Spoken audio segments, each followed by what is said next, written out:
O Senhor esteja convosco. Proclamação do Evangelho de Jesus Cristo segundo Marcos. Naquele tempo, os apóstolos reuniram-se com Jesus e contaram tudo o que haviam feito e ensinado. Ele lhes disse: Vinde sozinhos para um lugar deserto e descansai um pouco. Havia de fato tanta gente chegando e saindo que não tinham tempo nem para comer. Então foram sozinhos de barco para um lugar deserto e afastado. Muitos os viram partir e reconheceram que eram eles. Saindo de todas as cidades, correram a pé e chegaram lá antes deles. Ao desembarcar, Jesus viu uma numerosa multidão e teve compaixão, porque eram como ovelhas sem pastor. Começou, pois, a ensinar-lhes muitas coisas. Palavra da salvação.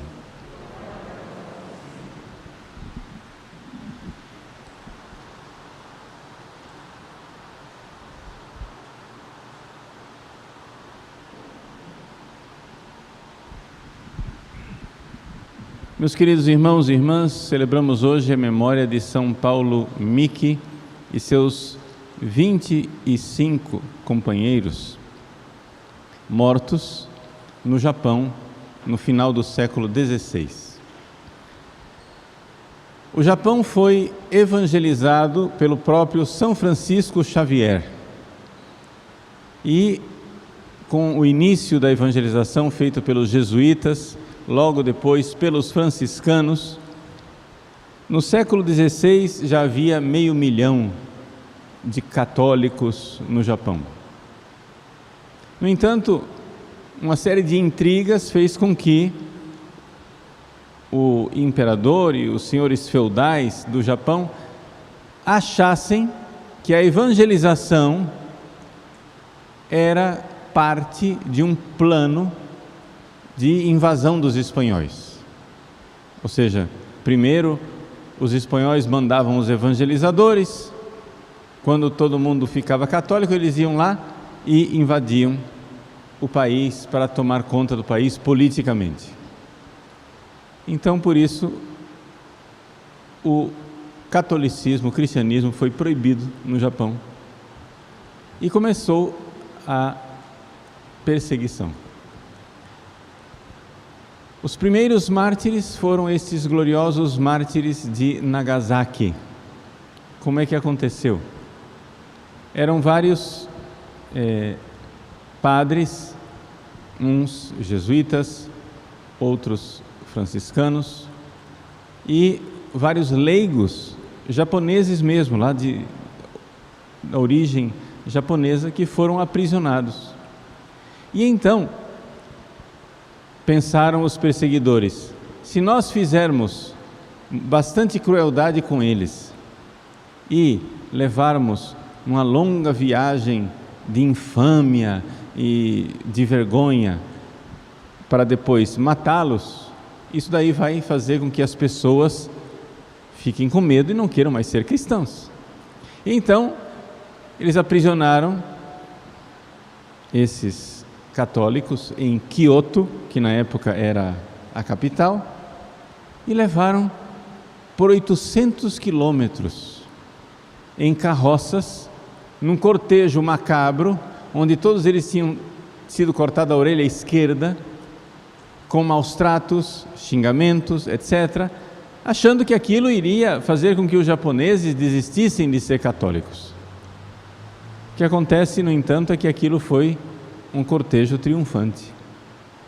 Nas várias vilas e lugares onde passavam aqueles confessores da fé, as vilas que tinham populações católicas acolhiam em triunfo e os animavam e diziam: perseverem na fé, vocês irão morrer por Cristo, que alegria! E eles mesmos, muito alegres de dar a vida por Jesus e de sofrer tudo aquilo por Jesus.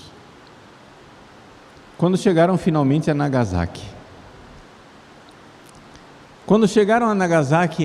mandaram construir as cruzes onde eles seriam crucificados. E se juntaram os fiéis católicos. uma multidão de 4.000 pessoas para assistir o martírio daqueles santos, e aquilo foi um problema de segurança, porque daqueles 4.000 católicos que estavam lá para assistir o martírio, vários alegremente se ofereciam para ser martirizados juntos com eles. Então os guardas tinham uma dificuldade de executar os prisioneiros, matá-los, mas impedir que uma multidão quisesse morrer junto. Porque eles queriam morrer com Cristo,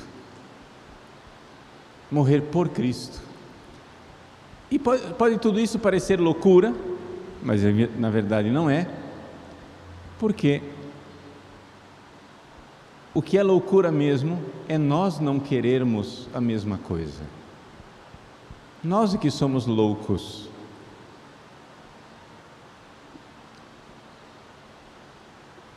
De não querer morrer por Jesus. Nós é que somos loucos de querer preservar a nossa vida. Isso é bobagem. Ele morreu por nós.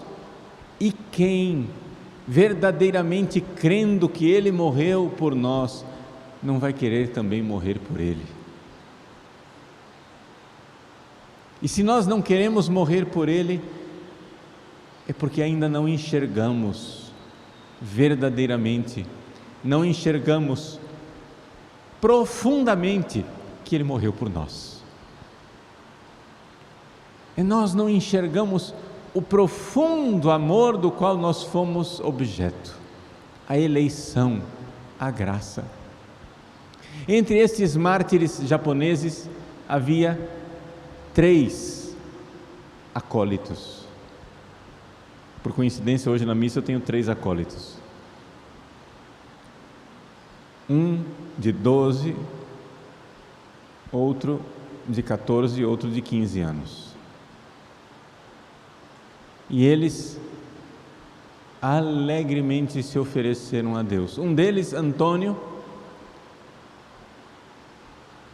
o algoz, o carrasco que iria matá-los, vendo um menino em tão tenra idade, tão pequenino, se sentiu comovido com a crueldade de matar um menino tão pequeno e ofereceu, dizendo: olha, se você ficar como meu escravo, eu compro você, você fica como meu escravo e aí você não vai ser morto. O coroinha foi lá para o padre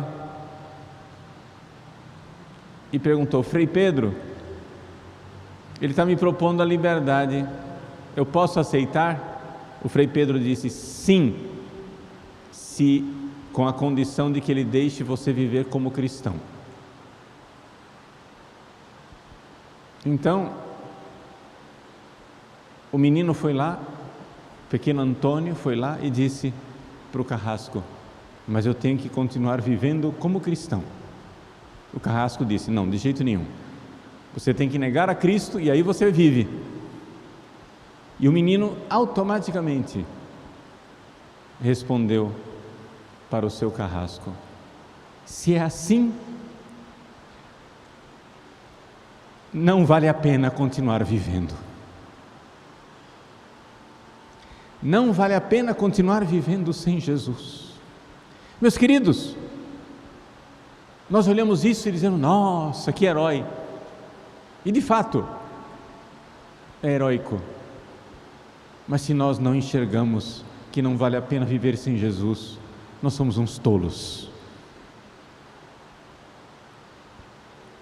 Sem Jesus, a vida não tem sentido. Esta vida sem Jesus não tem sentido nenhum, zero. Porque falta tudo. Se falta Jesus, falta tudo. E se falta Jesus, também sobra tudo. Tudo sobra porque nada faz sentido. Aquilo que você tem está sobrando. O que você vai fazer com aquilo sem Jesus? Aquilo que você não tem também não faz sentido sem Jesus. A vida inteira fica vazia e a vida inteira fica sobrando. Tudo falta sem Jesus e tudo sobra sem Jesus, porque Jesus é a razão de tudo.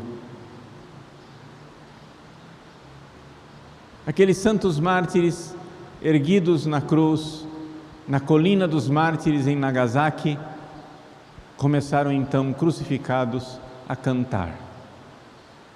Uns cantavam o Te Deum, outros cantavam o Glória, outros faziam orações, transpassados de alegria, porque iriam ver Jesus. E todos de repente começaram a dizer os nomes de Jesus e Maria, porque eles iriam ver Jesus e Maria. O céu, a alegria de ir para o céu, de ver Jesus, de ver Maria. E então, vendo aquele espetáculo, os carrascos começaram a passar de cruz em cruz, torturando-os com lanças e transpassando, até que finalmente todos morreram. Os corpos ficaram ali expostos durante dias, e todos incorruptos. Passaram-se meses e os cadáveres não se corrompiam. Naquela colina, logo os cristãos começaram a fazer peregrinação. E o pequeno Antônio Coroinha, com o seu pai espiritual, o Frei Pedro, foram vistos em uma igreja celebrando missa. Depois de mortos, houve uma aparição deles. Frei Pedro celebrando missa com o seu coroinha, mostrando que lá no céu eles estavam celebrando o santo sacrifício do oferecimento de suas vidas, junto com o sacrifício de Cristo. É isso que nós celebramos na Santa Missa.